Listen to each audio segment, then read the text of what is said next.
16장 9절에서부터 16절의 말씀입니다. 우리 주보 금주의 강단란에다 실어 놓았습니다. 보면서 같이 한번 읽겠습니다. 한 목소리로 읽겠습니다. 시작. 그들이 아브라함에게 이르되 내 아내 사라가 어디 있느냐? 대답하되 장막에 있나이다. 그가 이르시되 내년 이맘때 내가 반드시 내게로 돌아오리니 내 아내 사라에게 아들이 있으리라 하시니 사라가 그 뒤 장막 문에서 들었더라. 아브라함과 사라는 나이가 많아 늙었고 사라에게는 여성의 승리가 끊어졌는지라. 사라가 속으로 웃고 이르되 내가 노쇠하였고 내 주인도 늙었으니 내게 무슨 즐거움이 있으리요. 여호와께 사라가 왜 웃으며 이르기를 내가 늙었거늘 어떻게 아들을 낳으리요 하느냐. 여호와께 응하지 못한 일이 있겠느냐. 기한이 이를 때 내가 내게로 돌아오리니 사라에게 아들이 있으리라. 사라가 두려워서 부인하여 이르되 내가 웃지 아니하였나이다. 이르시되 아니라 네가 웃었느니라. 그 사람들이 거기서 일어나서 소돔으로 향하고 아브라함은 그들을 전성하러 함께 나가니라. 아멘. 우리 아멘 세 번 합시다. 아멘. 아멘. 아멘. 여러분 그거 아십니까? 사람은요 매력이 있어야 돼요. 근데 매력은 잘생겼다고 매력이 생기는 게 아니에요. 잘생겼는데 매력이 없으면요 얼굴에 버려요. 근데 매력은 생기. 그런데 기가 막힌 건요 생기, 그 사는 기운, 그것은요 살려주는 영이 임할 때 그게 일어나요. 그래서 생명 살려주시는 영이신 하나님의 영이 여러분과 저에게 임하면 우리가 생기가 돌고요 그 다음에 매력이 넘치게 되어 있어요. 아멘. 저는 사춘기 때는 잘생겨야만 미남이 되는 줄 알았어요. 아주 잘생겨야만 미인이 되는 줄 알았어요. 근데 하나님 믿고 은혜 받고 지금 이렇게 살아가면서 깨달은 건 뭐냐면 하나님의 영이 임하면 그 사람은요 생긴 것과는 전혀 상관없는 생기와 매력이 넘치는 그런 참 신앙인이 된다는 걸 제가 알았어요. 그렇기 때문에 여러분과 저의 얼굴에 생기가 넘치는지 아니면은 맥칼이 없는지 잘 점검하시고 매력이 생기가 넘쳐서 사람도 붙고 하나님이 주신 은혜도 붙고 하나님이 주시는 복도 붙고 그렇게 되시기를 주의 이름으로 축복합니다. 이 생기가 넘치고 매력이 있는 사람은요 만나면 또 만나시고 그런데 생기가 없고 매력이 없는 사람은 한 번 보면 다시는 보고 싶지 않아요. 옆에 분 한번 보세요. 또 보고 싶은 분이신지 다시는 보기가 좀 불편한 분인지 그런 건 보세요. 어떤 분은 입으로 숭편을 만들어가지고 돈을 돌리면서 이러시는 분 계신데 축복합니다. 여러분에게 생기와 매력이 넘치게 되기를 축복합니다. 아멘. 아멘. 이 생기와 매력이 넘치면요 뚱뚱이는 그렇게 이뻐 보일 수가 없어요. 너무 얼마 전에 우리 그 셀 목자들하고 저기 가평에 우리 목자에 나가 다녀왔잖아요. 근데 그 유머를 하시는 여자분이 오셨는데 하하하 웃으면서 나오는데 보니까 그분이 보니까 좀 하더라고요. 그런데 나와서 강의를 하는데 어쩌면 그렇게 귀엽고 어쩌면 그렇게 이쁜지 내가 그분 보고 반했어요. 그때 하도 웃어가지고 지금까지 안 웃어도 그때 웃은 거 다 돼. 그만큼만 웃고 왔습니다. 저는 오늘 이 시간에도 하나님께서 여러분과 저에게 이런 매력, 생기의 은혜를 내려주시기를 주님의 이름으로 축원합니다. 아멘. 아멘. 오늘 한번 창세기 17장부터 읽어가면서 좀 보겠습니다. 우리 17장 1절입니다. 시작. 아브라함이 99세 때에 여호와께서 아브라함에게 나타나서 그에게 이르시되 나는 전능한 하나님이라 너는 내 앞에서 행하여 완전하라. 아브라함이 99이 되었을 때 하나님께서 아브라함에게 직접 나타나셔가지고 나는 전능하신 하나님이다. 여러분, 하나님이 자신을 소개하는데 아브라함에게 나는 전능한 하나님이다. 전능한 하나님이다. 이렇게 말씀하십니다. 그러니까 전능하다는 말은 다 하시는 분이다. 할 수 있는 능력이 있는 분이다. 이런 자기소개거든요. 그러면서 너는 내 앞에서 행하여 완전하라. 이렇게 말씀하십니다.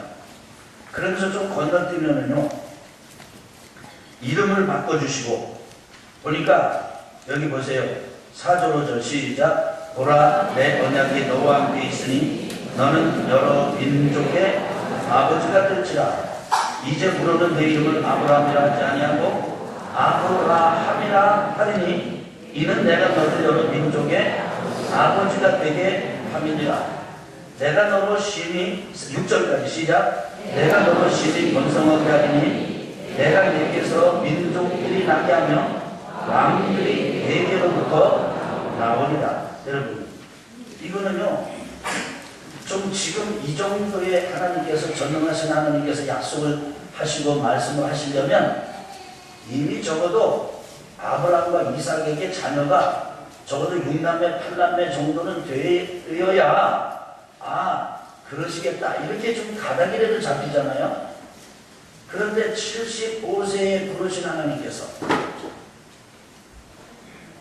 10년 동안 후손을 하나도 주지 않으셨기 때문에 기다리다 지쳐가지고 아내 사라의 아이디어를 따라서 하가를 부인으로 이게 아내로 맞아가지고 아들을 낳았는데 그 아들이 이름이 이스마엘입니다. 10년 기다렸다가 이스마엘을 낳았어요. 그리고 다시 14년이 지났습니다. 아브라함의 나이가 99세가 된 것입니다. 그러니까 지금 하나님의 부르심을 받고 24년 동안 하나님을 따라왔지만 처음에는 엘리에셀 종 중에서 상속자를 삼아야 되겠다. 그 다음에 또 인간적인 수단을 써가지고 한 이스마엘이라고 하는 아들을 통해서 내가 이제 이 후사를 이어야 되겠다. 이렇게 했는데 하나님께서는 다 각격결을 치면서 아니다, 아니야, 아브라함아, 아니야. 너는 이제는 이름을 아브라함이라고 하지 말고 아브라함이라고 해라. 너는 여러 민족의 아버지가 될 것이다. 내 후손이 번성하게 될 것인데 내 몸에서 난 사라의 아들이 그렇게 될 것이다. 이렇게 얘기합니다. 그러니까 지금까지 아브라함의 아이디어는 깡그리 무시하십니다. 이렇게 말씀하실 때 사실 아브라함은 그동안 막 설렜습니다. 열광적인 반응을 보였습니다. 그런데 이 아브라함은요, 이 이야기를 지금 들을 때는 이제 아브라함이 반응이 심상치가 않아요. 그러니까 15절로 건너뛰겠습니다. 이번에는 하나님께서 아브라함의 이름만 바꿔주시는 게 아니라 아브라함의 아내 이름까지도 바꿔주십니다. 우리 15절부터 16절까지 같이 하겠습니다. 시작. 하나님이 또 아브라함에게 이르시되 내 아내 사레는 이름을 사레라 하지 말고 사라라 하라.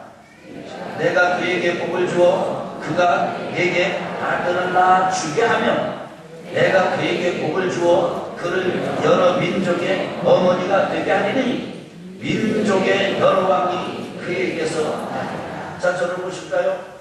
아직 8남매, 6남매, 남매 이것도 없다니까요. 간신히해서 이스마엘을 얻어서 놓고 있을 뿐이지 여전히 아브라함과 아내 사라에게는 아무런 흔적도 그리고 징조도 없었습니다. 아브라함이 하나님의 말씀에 대해서 그렇게 열광적인 반응을 보이질 않으니까 이번에는 아내의 이름까지 바꿔주면서 너는 열국의 아비, 그리고 내 아내는 열국의 어미가 될 것이다. 이렇게 말씀하십니다. 이쯤 되면 아브라함이 굉장히 또 열광적으로 반응을 해야 됐습니다. 그런데 아브라함의 반응이 어떤지 보세요. 17절입니다. 18절, 17절, 18절 시작. 아브라함이 엎드려 웃으며 마음속으로 이르되 100세 된 사람이 어찌 자식을 낳을까? 사라는 90세니 어찌 출산하리요 하고 아브라함이 이에 하나님께 아뢰되 이스마엘이나 하나님 앞에 살기를 원하니. 아브라함이 멋쩍고 쑥스럽고 믿을 수 없고 받아들일 수 없고 너무 허황되니까 아브라함이 엎드려가지고 웃으면서 스스로에게 말합니다. 100세가 된 사람이 어찌 자식을 낳을 수 있겠는가? 내 아내도 90세인데 어떻게 애를 낳을 수가 있겠는가? 그러면서 아브라함이 하나님께 요청을 드립니다. 부탁을 합니다. 청을 합니다. 그 뭐냐면 이스마엘이나 한번 이스마엘이나 여기는요 아브라함이 굉장히 하나님을 향해서 박수치고 막 이렇게 막 마주 나가서 막 할렐루야 아멘 뭐 이런 반응이 아니에요. 하나님 공연히 또 한 번 제 마음 휘저어 놓지 마세요.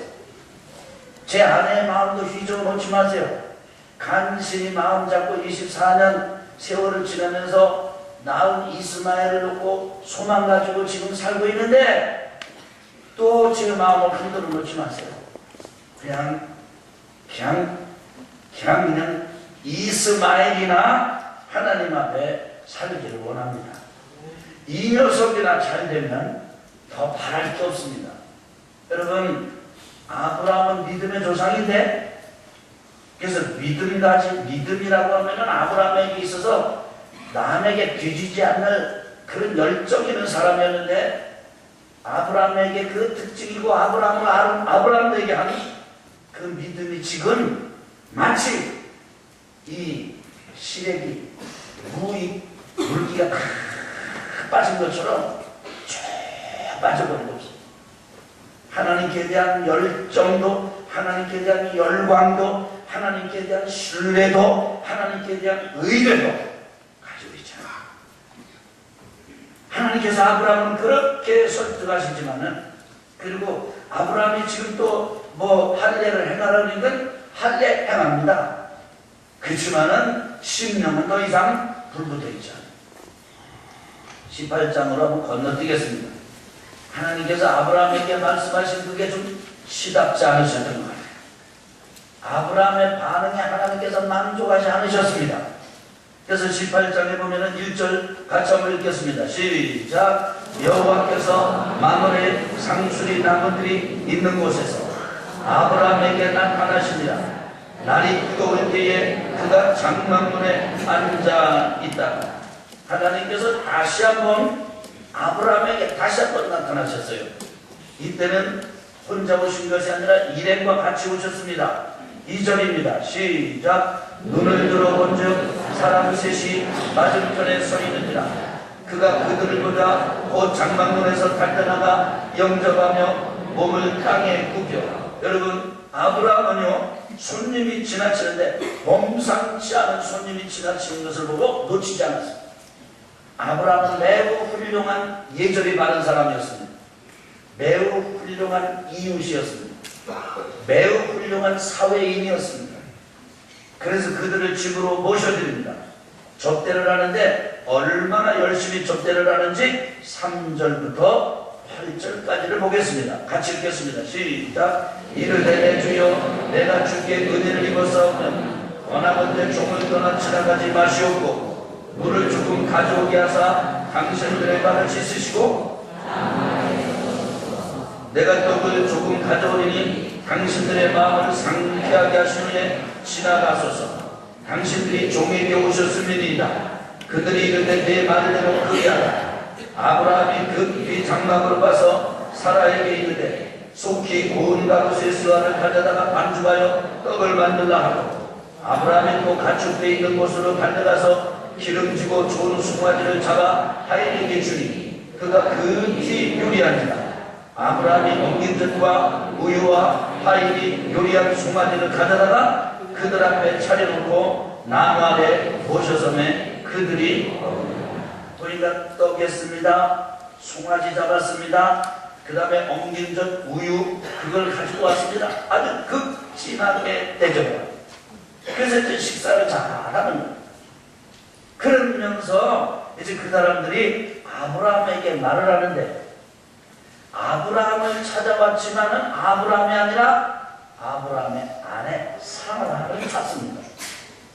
9절입니다. 시작. 그들이 아브라함에게 이르되 내 아내 사라가 어디 있느냐? 대답하되 장막에 있느냐.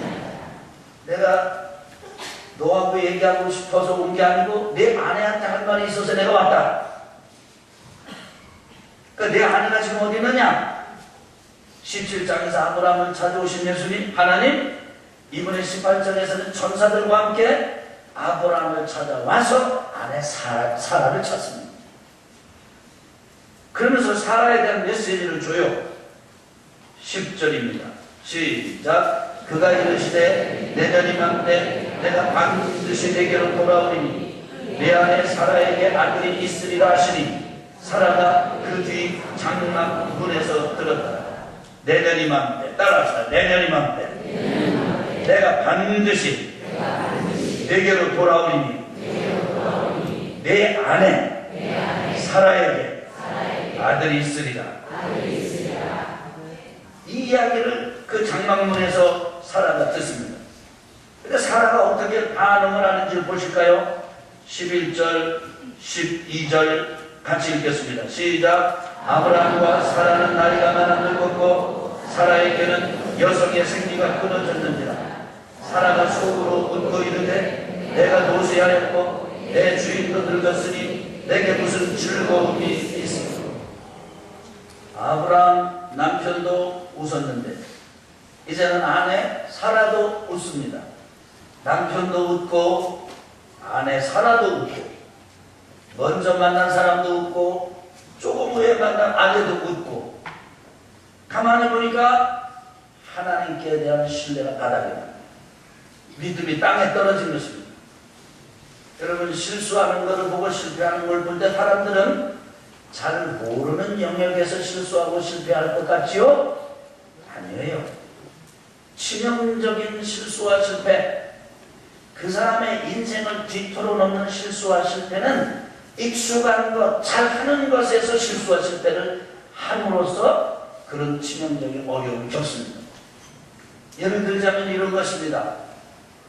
중국말을 잘하는 사람은 못하는 일본말의 실수, 실패를 하는 게 아니라 중국말이 실수하고 실패할 때 치명적입니다.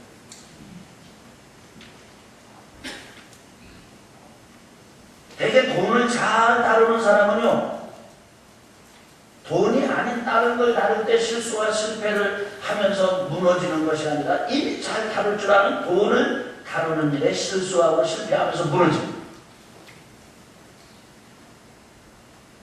물을 잘 다룰 줄 아는 사람이 나무를 다루면서 실수하고 실패하는 것 때문에 무너지는 게 아니라 이미 익숙하고 내가 잘 알고 있다고 인식하고 있는 물 다루는 일에 실수하고 실패할 때 아주 무너지는 거예요. 이미 익숙하고 이미 내가 잘 알고 있다고 생각하고 이건 내가 전문이야 라고 생각하는 것에 우리가 실수하고 실패할 때가 있습니다. 아브라함, 그 안에 사라, 그러면 이 사람들은요 적어도 믿음의 전문가입니다. 믿음의 조상 아브라함입니다. 우리 아멘 합시다.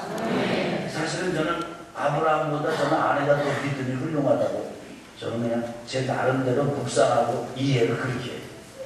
생각해 보세요. 75살이 된 남편이 어느 날 아내에게 이렇게 얘기하는 겁니다. 여보, 내가 오늘 신의 음성을 들었어. 무슨 음성을 들어요? 신의 음성, 신의 소리를 들었다는 거예요. 아내가 묻습니다. 도대체 그 신의 음성이 뭐요? 신이 나에게 명령을 내리셨는데 고향, 본토, 친척, 아비집을 떠나라고 말씀하셨어요. 여러분, 이 본토, 친척, 고향, 아비집에서 고생을 그냥 질질이 하고 너무 어렵고 사는 게 힘들면 떠나라는 게 지긋지긋해서도 탈출이 될 거예요. 해방이 될 거예요. 그런데 거기에 잘 정착하고 있고 잘 사는 상황이라면 얘기는 달라지는 것 아니겠습니까? 아브라함은 지금 잘 살고 있는 거라고요. 그러니까 그가 집을 떠나야 된다, 아비 집을 떠나야 된다, 고향을 떠나야 된다. 그게 이 아내에게 굉장히 충격이었을 겁니다. 여러분, 어느 날 갑자기 의논 없이 아무 얘기도 없이 우리 이사 가자, 이것만 해도 되게 아내들이 좀 충격을 받잖아요. 안 그래요? 충격 받잖아요. 근데 그게 사라가 물어요. 그러면 어디로 가라고 신의 음성이 들렸습니까? 아브라함이 목적지는 없어. 그냥 떠나면 지시할 땅으로 가면 된대. 나를 부르신 그 신이 나를 인도하신다는 거야. 아내가 그 말을 들었을 때 이상한 사람이에요. 당신이 신의 음성을 들은 거 그거 잘못 들은 것 같은데 그럴 수 있는데 사라는 자기 남편에게 온 생을 걸고 남편을 따라 정처 없이 그 길을 따라 나섭니다. 그러니까 아브라함도 믿음의 조상이라 훌륭하지만은 그 아브라함을 믿음의 조상 되기까지 한 아내 사라는 더 훌륭한 믿음의 여인이고 사람이라고 저는 그렇게 믿습니다. 근데 제 결혼 생활을 통해서도 보니까요, 아브라함보다 사라가 믿으면 훨씬 좋았을 것 같아요. 내게 보면 그렇고.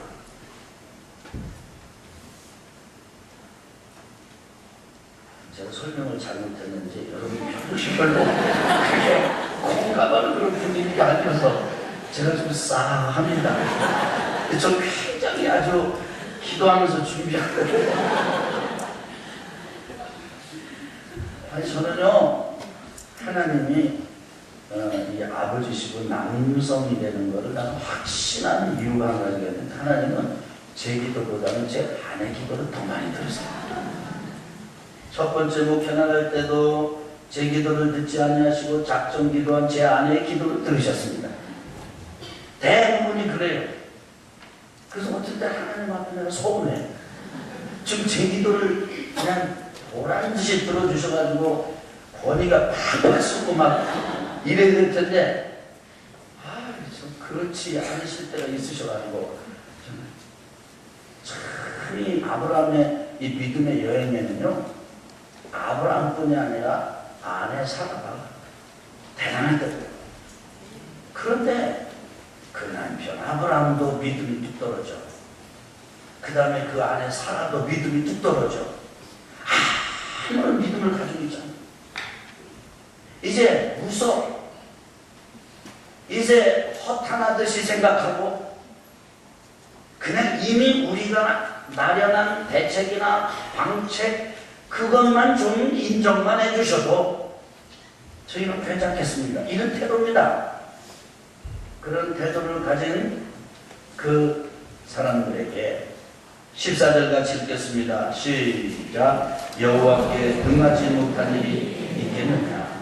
기한이 이르되 내가 내게로 돌아오는 사라에게 아들이 있으리라. 사라가 두려워서 부인하여 이르되 내가 묻지 아니하였나이다. 이르시되 아니라 내가 웃었느니라.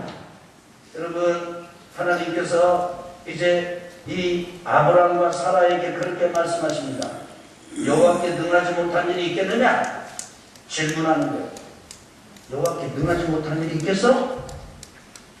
천사가, 이 구약을 읽어보면요, 천사가 하는 말이 하나님이 하시는 말씀으로 이렇게 되기도 하고, 그 다음에 또 하나님께서 하신 말씀이 하나님의 말씀으로 나오기도 하고, 그렇게 서로 교차적으로 나올 때 있습니다. 천사가 한 말이든 하나님께서 하신 말씀이든, 그래서 하나님께서 아브라함과 사라에게 던지신 질문이에요. 여러분과 제가 하나님의 살아계심을 믿습니다. 아멘. 예수님이 하나님의 아들이신 걸 믿습니다. 아멘. 예수님께서 죄인인 여러분과 저의 죄를 악을 짊어지시고 십자가에 달려 돌아가신 것을 믿습니다. 죄 없으신, 하나도 죄가 없으신 예수님께서 죄 많은 여러분과 저를 대신해서 십자가에 달려 돌아가신 것을 믿습니다. 그 예수님께서 3일 만에 죽은 자 가운데서 부활하신 것도 믿습니다. 하나님 보좌 우편에 계시는 것도 믿습니다. 우리가 마음의 문을 열고 죄인이라고 고백하고 예수님을 주님으로 모셔드렸더니 성령이 임하셔서 우리 인생의 주인이 되어주시는 것도 믿습니다. 그 예수님께서 우리를 천국까지 인도하시는 것도 믿습니다. 그래서 여러분과 제가 하나님의 자녀가 되고 하나님을 아버지라고 부르게 된 그 근거, 그 기초, 그 반석은 다른 게 아니라 믿음입니다.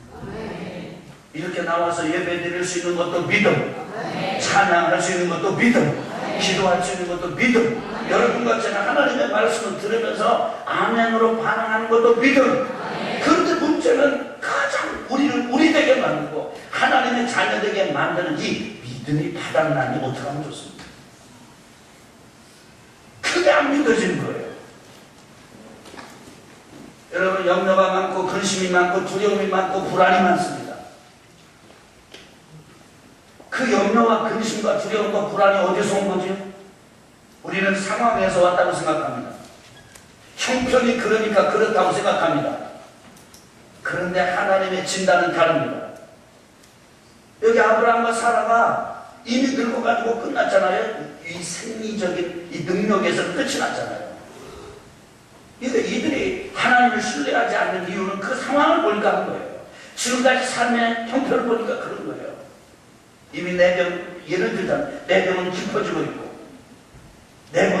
나와 그 사람과의 관계는 회복의 가능성이 보이기보다는 안 보이는 쪽으로 점점점 벌어지고 있고 사업은 점점점 내려가고 있고 빚은 이자에 이자를 쳐서 더 늘어나고 있고 상황을 보니까 이게 될 게 아니에요. 하나님께서 그런 여러분과 저에게 그래서 하나님의 자녀된 근본이 믿음임에도 불구하고 그 믿음이 없어서 근심하고 믿음이 없어서 두려워하고 믿음이 없어서 불안해하고 믿음이 없어서 긴장되고 경직되는 여러분과 저를 향해서 하나님 말씀하십니다. 한번 따라합시다. 여호와께 능하지 못한 일이 있겠느냐. 저는 이 부분을 묵상하면서 이 질문은요, 그 하나님 아버지의 중심이 뭐냐면 이런 질문이라고 제가 이해를 했습니다. 한번 따라합시다. 내가 정말 나를 믿느냐.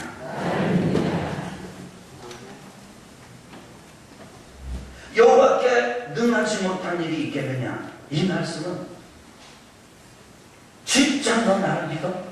진짜 네가 하나님을 믿는 거야? 한번 우리 이제 교회 주보의 금주의 강단극 앞에 서론 부분을 같이 읽겠습니다. 시작. 오늘 말씀은 천사가 아브라함의 아내 사라를 찾으며 내년에 아들을 낳을 것이라고 일러주는 내용입니다. 이때 아브라함의 나이가 99세였습니다. 그런데 아들 이야기만 나왔다면 열광적인 반응을 보이던 아브라함 부부가 지금은 아주 시큰둥합니다. 심지어 아내 사라는 어이가 없다는 듯 웃기까지 했습니다. 그럼에도 불구하고 천사의 메시지는 흔들림이 없습니다. 여호와께 능하지 못한 일이 있겠느냐. 이는 내가 정말 하나님을 믿느냐는 뜻으로 여기에는 어떤 상황 속에서도 신앙의 근본을 되짚어보게 하는 우리를 향하신 하나님의 도전이 담겨 있습니다. 아멘. 우리 아멘 3번 합시다. 아멘. 아멘. 아멘. 지금 혹시 더우신가요? 지금 에어컨 틀어가지고 좀 괜찮으실 텐데요. 근데 눈에 좀 힘을 좀 주세요. 앞에서 뵙기가 좀 불편합니다. 여러분 마음의 힘을 가지세요. 그리고 믿음을 행사하세요. 그래서 여러분 오늘 여러분과 저를 향해서 하나님 말씀하시는 거예요. 너 정말 나 믿어? 너 정말 나 믿느냐고? 너 정말 나를 믿는다면 왜 그렇게 근심하고 왜 그렇게 두려워하고 왜 그렇게 불안해하고 왜 그렇게 염려하고 왜 그렇게 초라하게 있지? 자, 첫째, 우리가 점을 읽겠습니다. 시작. 소망이 사라져서도 너는 나를 믿느냐. 같이 읽을까요? 소망의 반대는 절망입니다. 절망은 실망이 반복될 때 일어납니다. 아브라함은 부르심 받는 순간부터 후손과 번역의 약속을 받았습니다. 그 약속은 황홀했습니다. 큰 민족, 땅의 티끌같이 셀 수 없는 많은 후손들이 누릴 동서남북의 모든 보이는 땅, 하늘에 뜬 별. 아브라함은 믿었고 나중에 하나님은 부부 이름까지 바꾸어 주셨습니다. 아브라함에서 아브라함으로, 사라에서 사라로. 하지만 24년을 기다리는 세월 동안 부부 둘 다 아들을 낳기에는 이미 너무 늙어 버렸습니다. 우리도 그럴 때가 있습니다. 그래도 믿어야. 우리 따라합시다. 그래도 아멘이다. 그래도 아멘이다. 예를 들어서 여러분과 제가 가졌던 모든 관계의 끈이 다 끊어져 나가가지고 이제 마지막에 가닥 하나, 뭐 더 이상 소망을 줄 형편이 아니에요. 그래도 하나님께서 우리를 통해서 일하신다고만 말씀하신다면 우리는 아멘 해야 합니다. 아멘. 전 그걸 믿습니다. 예를 들어서 우리가 신앙생활을 30년, 40년, 50년을 한다고 칩시다. 그런데 신앙생활에서 여러분과 제가 30년 하고 이 땅을 떠나는데 29년은 실패를 했어요. 그런데도 하나님께서 오셔가지고 여러분과 저에게 여호와께 능하지 못할 일이 있겠느냐 말씀 듣고 깨닫고 아멘하면서 돌이켜가지고 하나님의 은혜를 누린다면 29년을 죽을 쏘서 남은 1년 한 해 동안에 감당하는 사역의 은혜가 이 지금까지 못했던 것 훨씬 능가하고 덮어버리고 초월하고 그리고 훌륭할 수 있다는 사실을 저는 믿습니다. 아멘. 그렇기 때문에 여러분, 사랑하는 성도 여러분, 저는 이 말씀을 제 자신에게도 전합니다. 그리고 여러분에게도 강력하게 전합니다. 다 끝난 것 같아요. 소망이 없어도, 죽을 것 같아도, 망한 것 같아도, 많다. 우리 하나님 능하신, 전능하신 하나님께서 우리를 통해서 역사하실 것을 믿읍시다. 하나님께서 아브라함에게 자기를 소개하시는데 자꾸 전능하신 하나님이에요. 전능한 하나님이에요. 두 번째 같이 읽겠습니다. 시작. 실패했어도 너는 나를 믿느냐. 기다림 속에서 약속의 성취가 지어졌는데 대부분 인간적인 방법을 강구하고 실행합니다. 아브라함의 경우도 마찬가지입니다. 기다리는 동안 아브라함 부부는 나름대로 대책을 세웠습니다. 10년을 기다리다 지쳐서 첫 하가를 통해 이미 이스마엘을 얻었습니다. 모든 것을 버리고 하나님을 따라 나섰던 그가 세상의 풍속을 따른 것입니다. 종 엘리에셀을 후계자로 염두에 두었던 아브라함 부부에게 이스마엘은 훨씬 더 큰 안심을 주었을 것입니다. 그러나 그날 강구한 인간적인 방책은 아브라함 평생 엄청난 고통을 주며 찔러대는 가시가 되었습니다. 안전감과 동시에 고통을 주는 죄악의 결실만큼 사람을 괴롭히는 것도 없습니다. 그래도 우리는 하나님을 믿어야 합니다. 아멘. 자, 저를 보시고요. 구원은 하나님의 자녀가 되는 것은, 천국 백성이 되는 것은 우리의 공로 때문에 되는 게 아니고 예수 그리스도를 믿는 믿음으로 인해서 주어지는 것입니다. 우리 인생이 망하는 것도 우리가 실패하고 잘못한 것, 그것 때문에 망하는 것이 아니라 실패하고 내가 잘못했어도 하나님이 나를 써주시고 회복시켜 주시리라고 하는 사실에 대한 믿음을 잃어버릴 때 망합니다. 여러분과 저에게 성령께서 이 진리를 알려주시기를 기도하고 축복합니다. 그렇습니다. 그러니까 여러분과 제가 어떤 상황 속에 어떤 실패와 어떤 어려움을 경험하고 있을지라도 그 실패 속에서도 하나님을 정말 믿는 믿음의 사람이 되시기를 주의 이름으로 축원합니다. 축원합니다. 그래서 소망을 잃어버렸어도, 소망이 없어도 믿어야 하고, 실패했어도 어떻게 보면 다른 사람이 나를 알기 이전에 내가 나를 잘 알잖아요. 그래서 내가 나에게 점수를 줄 수 없고 내가 나를 인정할 수 없는 그런 상황이 있습니다. 내가 봐도 나를 쓸 수 없지만 그러나 여호와께는 능하지 못한 일이 없다. 그 전능하신 하나님께서 이런 나도 바꾸어 주실 것이다. 내 인생도 돌려주실 것이다. 여러분, 내가 나를 만나서는 소망이 없지만 내가 하나님을 만나면 소망이 있는 것 아니겠습니까? 우리 믿으시면 아멘 합시다. 세 번째 같이 읽겠습니다. 시작. 식었어도 너는 나를 믿느냐. 하나님의 약속을 받지 못했다고 해서 아브라함은 함부로 살지 않았습니다. 예절은 바르고 가족에 대한 책임감은 강했습니다. 훌륭한 이웃이고 사회인이었습니다. 그러나 하나님을 향한 열정적인 마음은 더 이상 없었습니다. 싸늘하게 식었습니다. 그간 추구했던 모든 것은 비상식인 허황된 꿈처럼 여겨졌습니다. 성도들에게 가장 무서운 것이 이런 영적 침체입니다. 영적 침체는 발버둥 치면 칠수록 더 깊이 빠져가는 늪과 같습니다. 허탄한 우습을 지는 사람과 같은 경험이 우리에게도 있습니다. 하나님께서 물으십니다. 내가 나를 정말 믿느냐? 정말 믿느냐? 히브리서 11장에 보면은 믿음장이 나오는데 거기서 소개하는 사라의 인생의 결론은 믿을 수 없는 형편이지만 믿음의 여인으로 소개합니다. 그러니까 아브라함과 아내 사라가 경험했던 이런 영적 침체는 과정이었던 거죠. 결론은 믿음으로 일어난 것입니다. 그래서 하나님께서 백세가 되었을 때 사라의 태를 열으셨고 기적을 행하시고 새 생명을 주신 것이죠. 믿음의 조상 아브라함 부부에게도 이런 영적 침체가 있었다는 사실을 여러분과 제가 기억하면서 식었어도 우리 주님을 믿고 일어서는 여러분과 제가 되기를 주님의 이름으로 축원합니다. 제가 설교문을 작성을 하면서 식었어도 너는 나를 믿는데 자꾸 웃음이 나와요. 이 식었어도 너는 나를 믿는 이 표현이 너무 좀 촌스럽잖아요. 이거 문장 괜찮죠? 소망의 반대는 절망입니다. 절망은 실망이 반복될 때 일어납니다. 얼마나 잘 썼어요.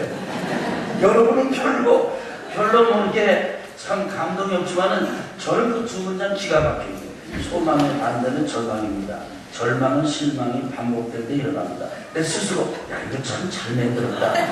그런데 식었어도 너는 나를 믿느냐 이게 너무 촌스럽다.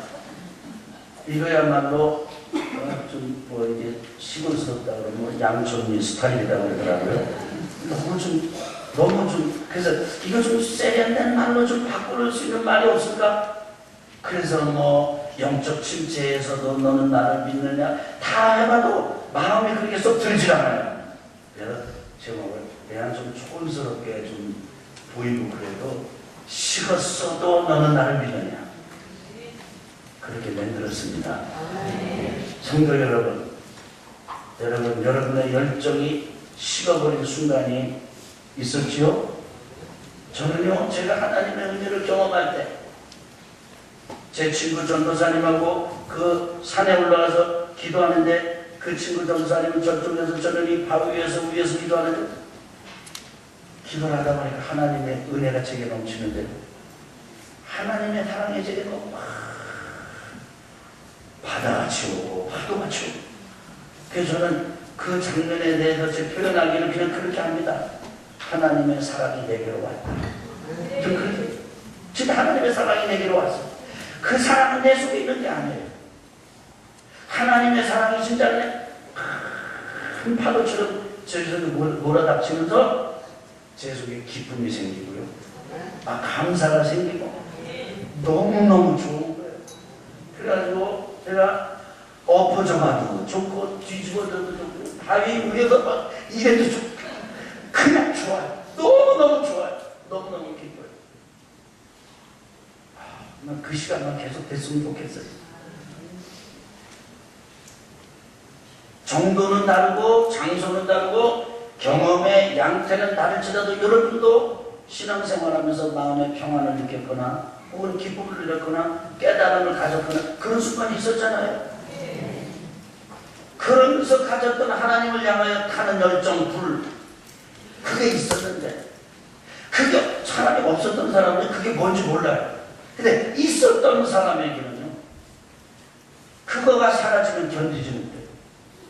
근데 그게 다 사라져버렸어요.